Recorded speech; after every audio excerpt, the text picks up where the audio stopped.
Assalamualaikum warahmatullahi wabarakatuh. Selamat pagi anak-anakku semuanya. Oke, pembahasan kita pada bab yang kedua yaitu manusia dalam perubahan dan keberlanjutan.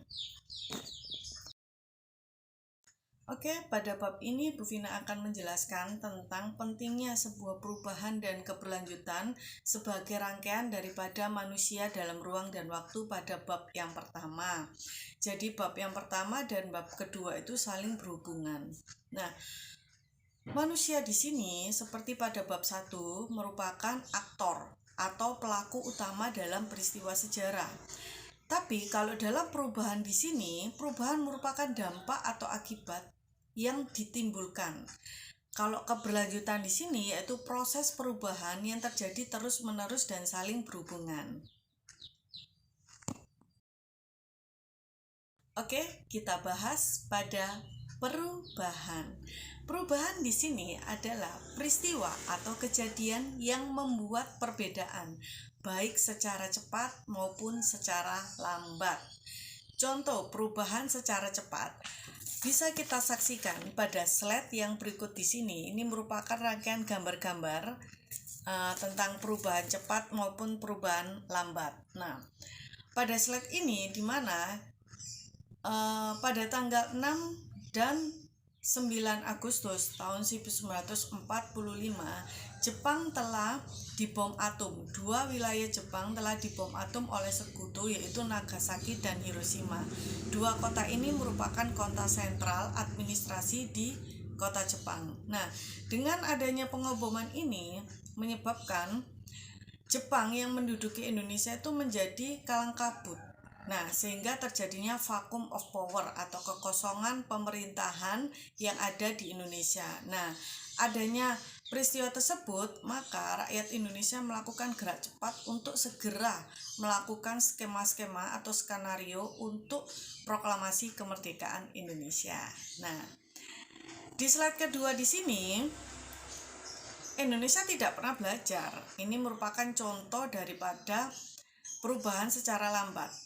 Indonesia tidak pernah belajar dari dulu karena Indonesia itu dijajah. Nah, setelah adanya politik etis, maka orang yang belajar atau mengembang sekolah itu adalah orang yang memiliki penghasilan tetap atau orang kaya yang bisa bersekolah saat itu. Nah, dengan itu ada anak lurah, ada anak bupati yang bekerja di bawah naungan Belanda. Nah, sehingga anak mereka itu bisa bersekolah. Nah, setelah mereka bersekolah, mereka punya inisiatif. Saya akan memerdekakan Indonesia lagi dari belenggu Belanda. Sehingga mereka mendirikan sekolah-sekolah kecil untuk rakyat kecil. Nah, itu adalah terobosan-terobosan daripada perubahan secara lambat. Nah, oke. Apakah di sini paham apa itu perubahan?